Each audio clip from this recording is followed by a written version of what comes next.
Welcome to the Excuse Smashers podcast. Hey, this is Tim Kaufman. Thank you so much for joining me as I talk to some of the most amazing people on the planet about excuses and why they didn't let excuses hold them back from a plant-based lifestyle. So sit down, buckle up, and hang on as my guests show you how to Smash excuses.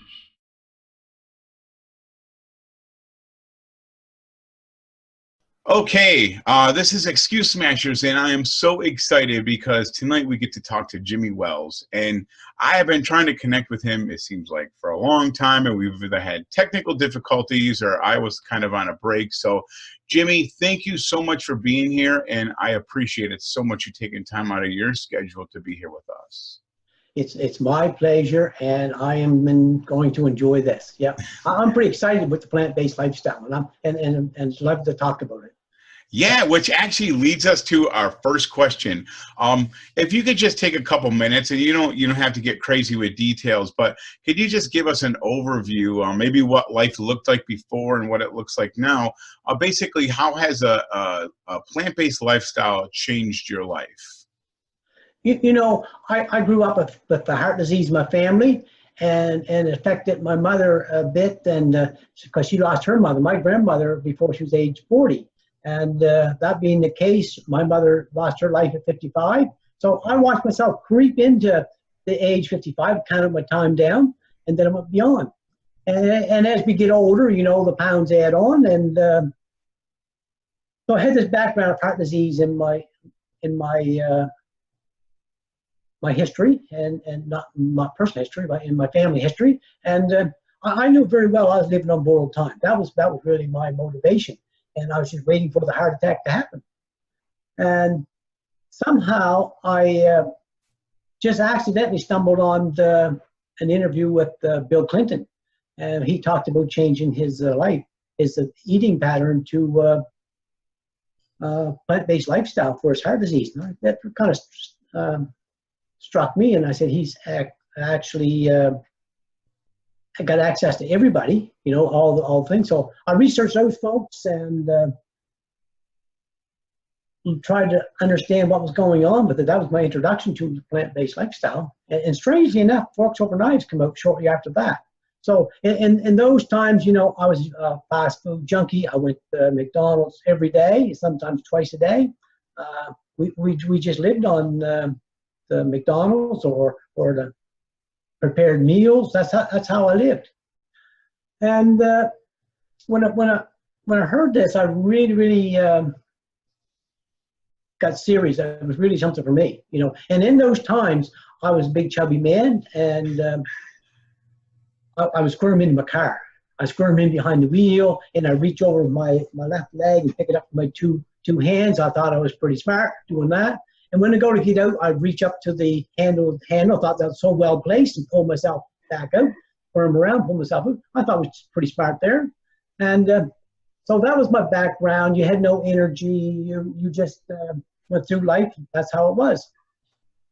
So I stumbled upon this here plant-based lifestyle, and I just studied it and studied and studied it. And right away, I knew that was for me. So I picked a date in the future. I'm going to try this. And I tried it without doing the change in my exercise pattern. I was really testing this lifestyle myself.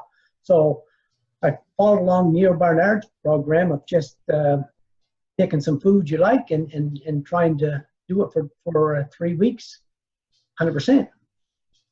I was quite successful. I had my mind made up first, and it was. So that part was there. And, I had no light, no energy in life, and so I just tried it out. As the first thing I noticed happened was my fingernails, which were always rough and little bumps on them, they changed. They seemed to be smoothing out. Yeah. And so I knew, well, maybe this isn't working.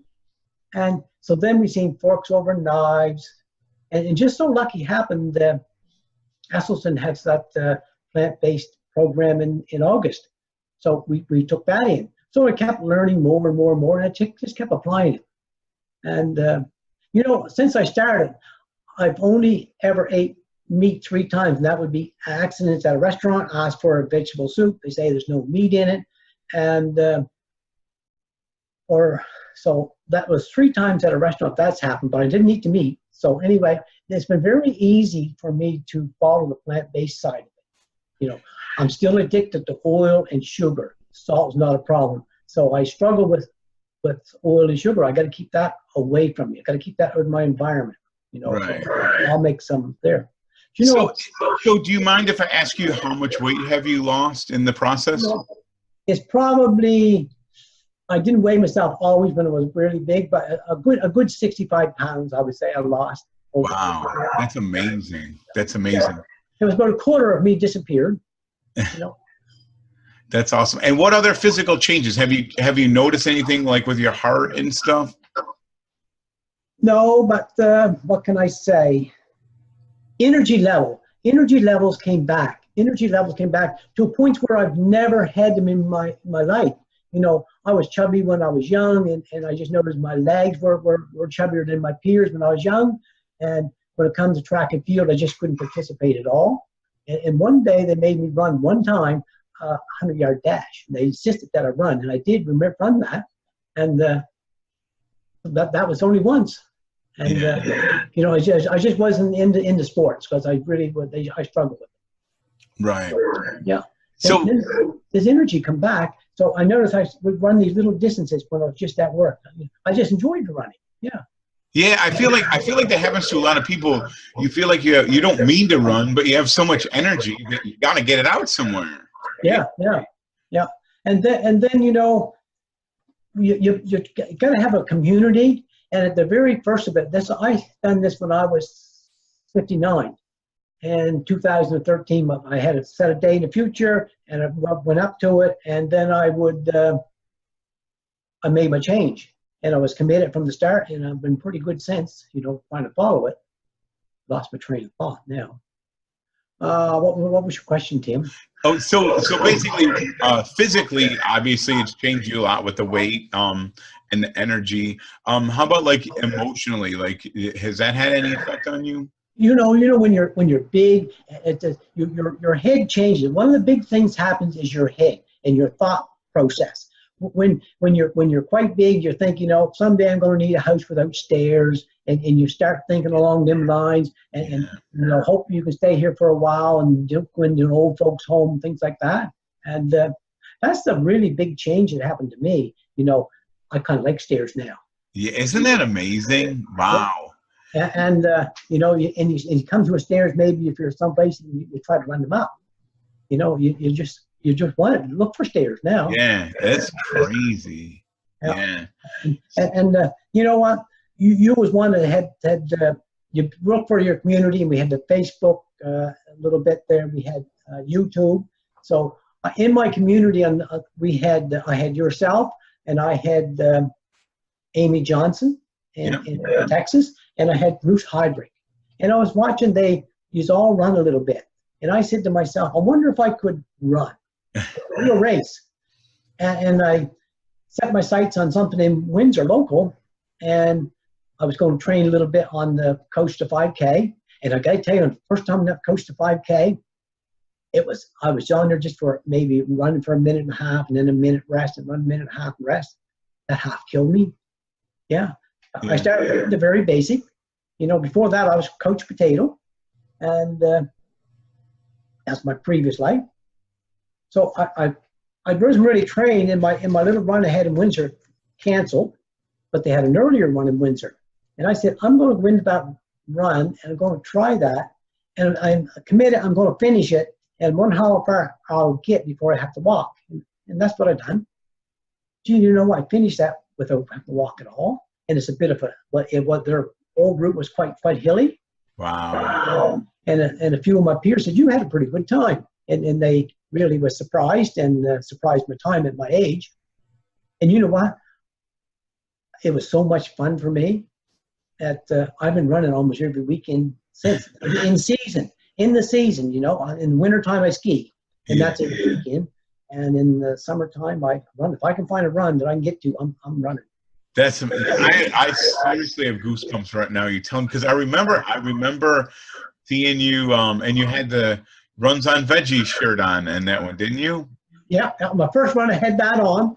I was Yeah. proud that I was following this lifestyle, and then I moved to the regular shirts. But I moved back to my Runs on Veggie shirts. Yeah, I remember that because I had that same shirt. I thought I was the only one in the world that had that shirt. And I saw you had it. I'm like, oh, sweet. But I remember that. That was so cool seeing that unfold. So listen, this is Excuse Smashers, and that's why we're here.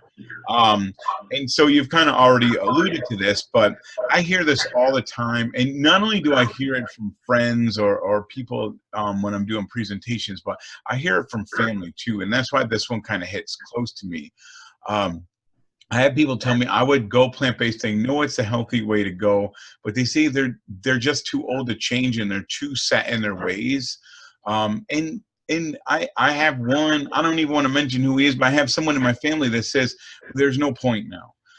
So there, it's pretty obvious why I'm asking you to smash this excuse. So can you just, what age did you decide to go plant-based? I was 59, and I done it because I just wanted to live, because I felt I was living on borrowed time. But I will tell you, like I can tell you, my grandfather told me you'll feel the age come on when you're in your 50s. So I waited for it, and sure enough, I did. But I'll tell you, I feel younger now than I did probably a couple of decades ago. That's crazy. And that is in itself is motivation enough for me. And I wasn't why I started this at all, but the feeling of youthfulness, your mind changes when you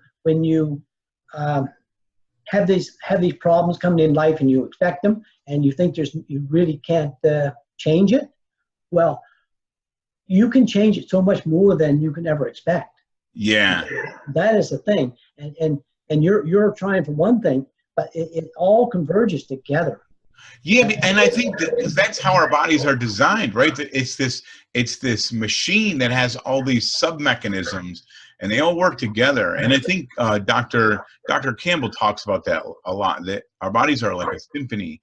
And, you keep talking about how the mind, the mind changes. But I know even myself, like I'm a lot sharper now.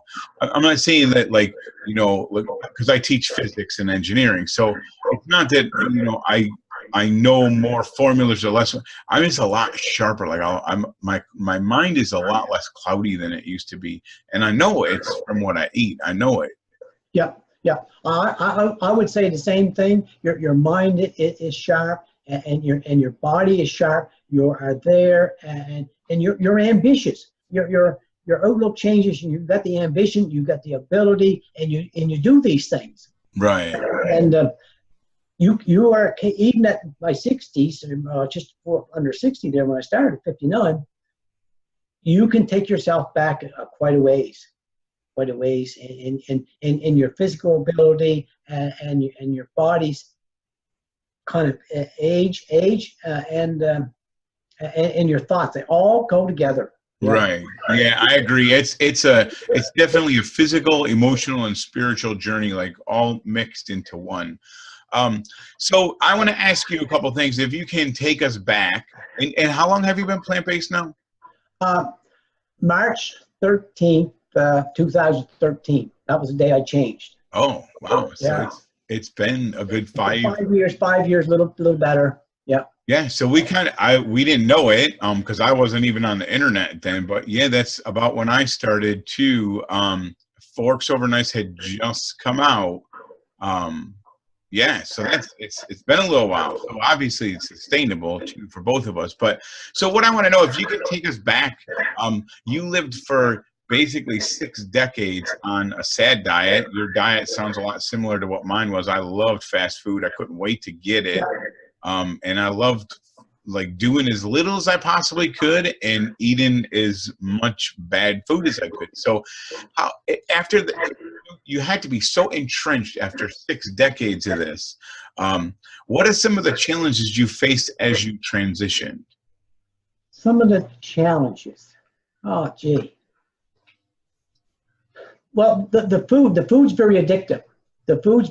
So, but I had that motivation that I wanted to live. I enjoyed my kids and that. So I had that motivation there. So the food that I was living on, that was one of my big challenges there. So I had to take that out of my life, and Right. and And what about the environment? I mean, like, is that something like where you worked? Was that kind of food around you at work, on the way to work? Like, where were you stopping? no. Now I worked at an apple packing plant, and I was kind of like the manager there. And my brother, we had a trucking business together as well as that plant, and he looked after the trucking. We would go back and forth, and we'd often meet up at McDonald's at dinner time, see and share our notes, how things were going within our businesses. Right. And, so that's how we shared our notes and done our discussion on business, and I'd go over to his business sometimes. He'd go over to ours, and yeah. But Yes. I didn't have the food in the workplace. It was fresh apples.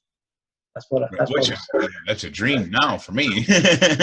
But yeah, so basically you had you were kind of addicted to the fast food, and then not only that, it sounds like when you went, I mean, that's for me, my entertainment was usually going out to eat with someone, kind of similar to the business thing. So entertainment wise, did again, 6 decades of entrenched patterns and routines, was that part of it too, the entertainment?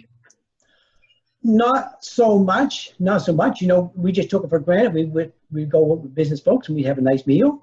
And at home and family, we'd always go Friday night to a local restaurant and have their fish. It was lovely fish.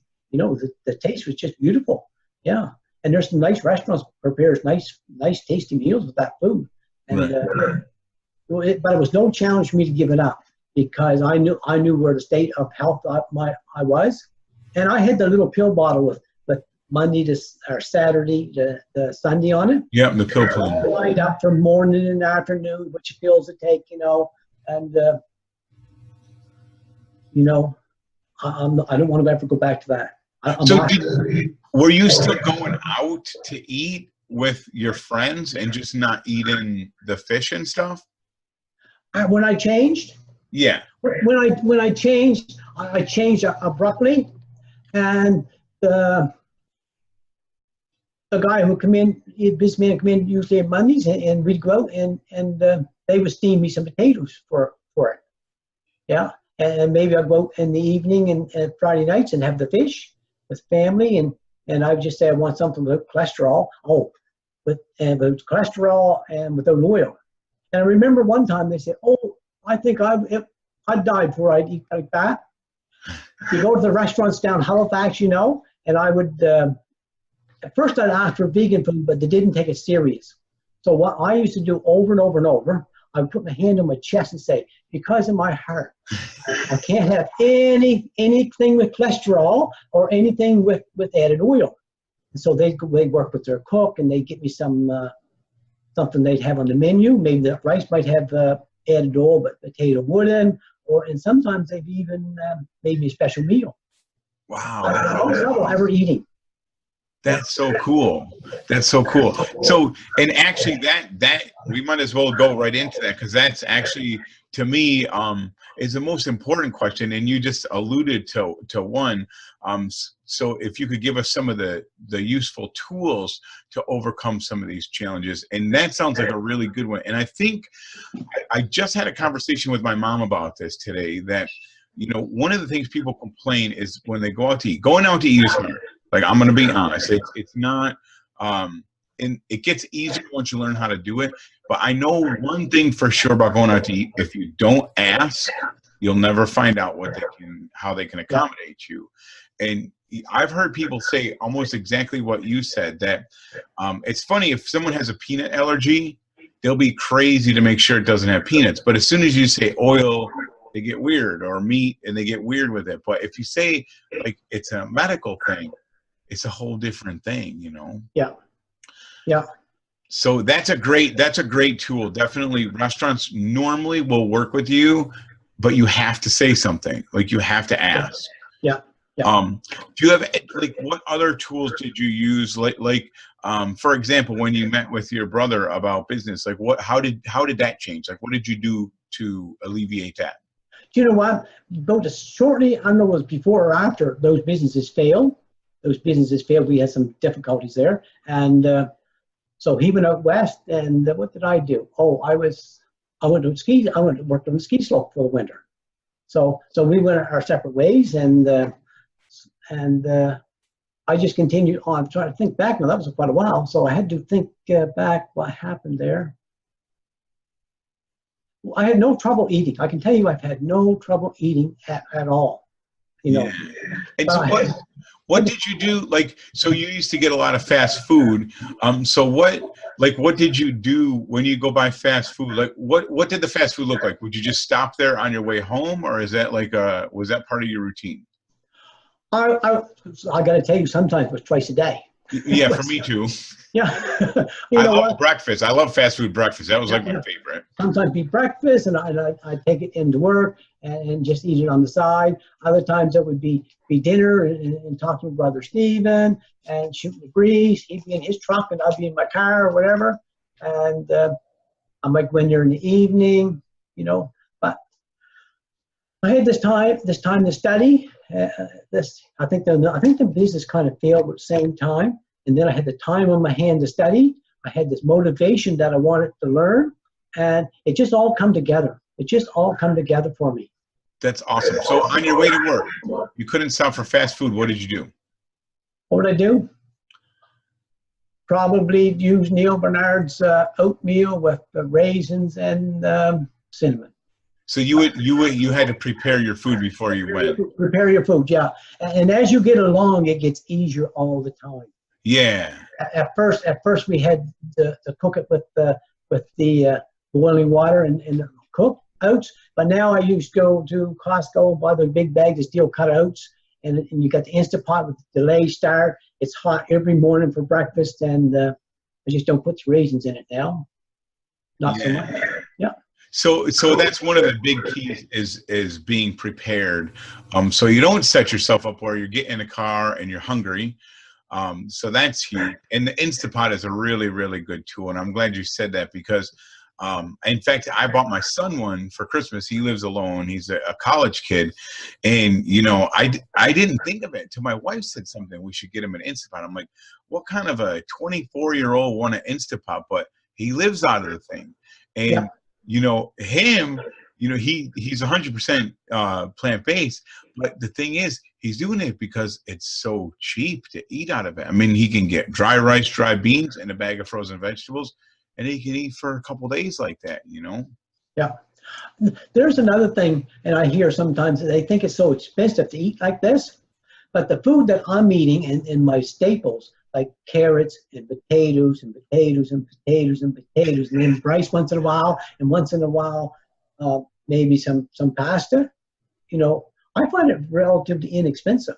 Not that I eat cheap, you know. I know it still costs me money here, but those potatoes, they come on special here all the time, maybe $2.50 for a 10-pound bag, and I'll stock them up and put them in my basement and live on them. And I love the things. And with the Instapot, another thing the Instapot is it's got the time delay. Just start your breakfast or prepare your supper.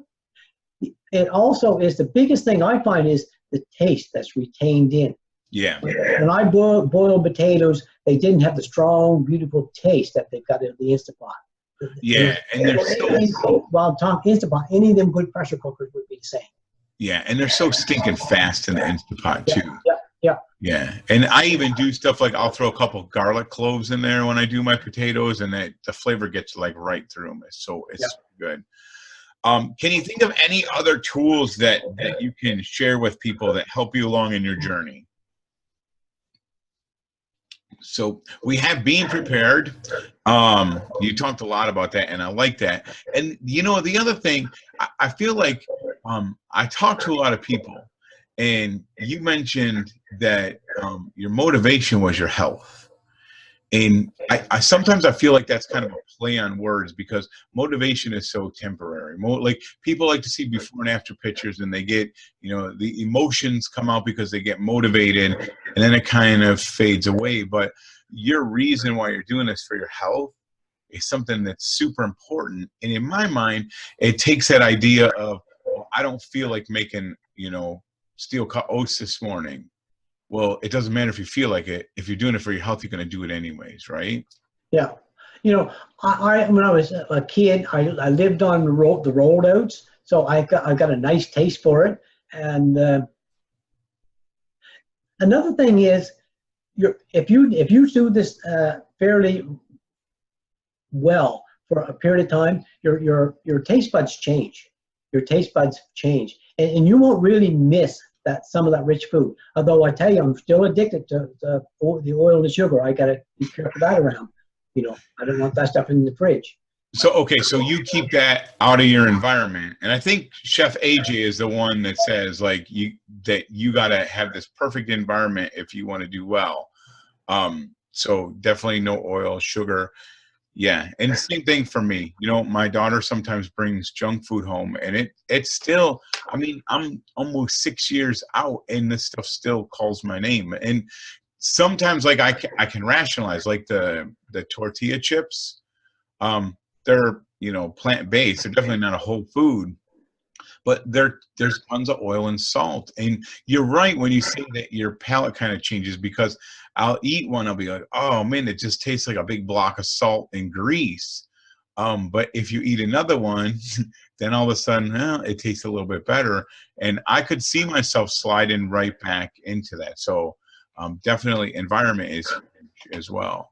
Yeah. Well, I notice if you go a long time and you haven't got grease in your mouth, like you mentioned the chips, the first time you put that in there, you can taste that all around your mouth.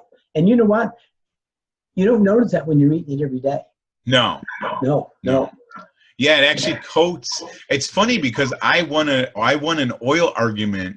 I work with this, you know, really like traditional Italian guy, and everything is, you know, coated with oil. And it's funny because he was arguing that you got to have oil, you know, so the food tastes better. Well, at the same time, I don't know if you guys had this, but back in the day, a few years ago, the kids were doing these ghost pepper challenges. Have you ever heard of this? No. So I work at a high school. So the kids, they see who can eat a ghost pepper and not go to the nurse. And they caught that one kid cheating. And what he was doing is he was putting coconut oil in his mouth, swishing it around, and then he could eat all the peppers he wanted. And at the same time the kids are busting him doing that, I'm talking to this Italian coach, and I said, that's exactly what I'm talking about. Because once you coat your mouth with that oil, you can't taste the peppers. You can't get the sweet. And I never realized things like a green bell pepper, really super sweet, you know, and you don't get those tastes because your mouth is covered in oil. So it puts a barrier between that and your taste bud. Yep. I know the food really tastes strongly nice, but I can tell you that engineered food, like that's really built up like that, it doesn't really like a cake or something like that. I know the taste I'm getting, it doesn't match up. You know, I'm still addicted to that stuff, so I got to stay away from it. Yeah, and I think that's a good way to be, because I'm the same way. But yeah, this has been awesome. And you know, a couple of the things that I just want to highlight, you know, you said being prepared is key. And I couldn't agree more. I think every single person that I've interviewed for this, you know, preparation is a big one. And I think when your motivation becomes your health instead of, you know, the way you look or even how fast you run, I think your health is key. And if you keep this focus on your health, you don't really have to be motivated, because it's your job. Like, it's what you do, and you owe this to yourself and your family. The other thing you said is stick with it.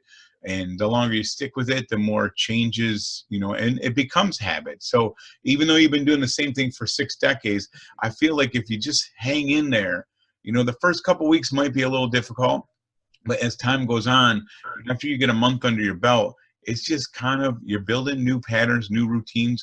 Your tastes definitely change. You talked about the Instapot. I really like that. You know, find things that are fast and easy.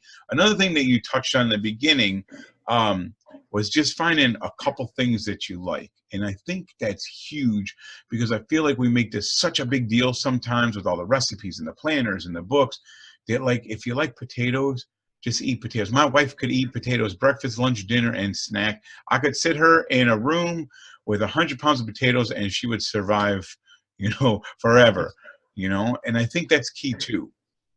Yeah, it's surprisingly easier than what people might think it is.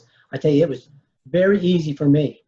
I was motivated, but other than that, I really enjoy the food that I'm eating today. Yeah. I think it's more. I enjoy it more than I did the old food. The old food would be getting boring. Yeah, I agree, and that's another thing. People say, "Well, you get no variety." Like there's what is there, 80,000 plants? There's not enough variety. Like before my variety was fast food, pizza, chicken wings, and subs, and maybe Taco Tuesdays. That was our variety. Like that's our food groups. That's all we had.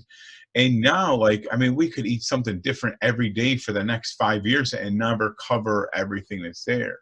The big thing too about the way I used to eat, like you said, it not only does it taste better, but it doesn't make you feel like I can be full, but I don't feel gross afterwards. I don't feel like I need to crawl under the table and go to sleep, No.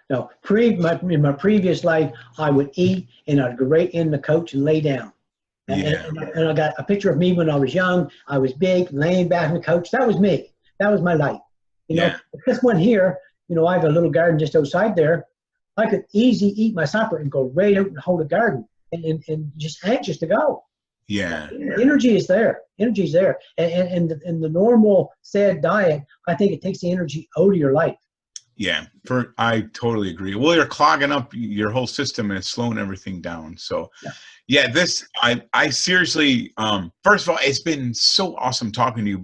And I know people are going to get so much out of this, and you're such an awesome example of what can be done. And we didn't even really touch on the running, because I really think the diet is critical. But what you've done, like never running, for 60 years, and then all of a sudden run, it's.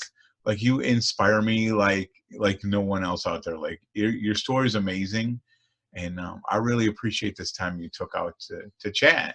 And I've enjoyed talking. I love to share my story.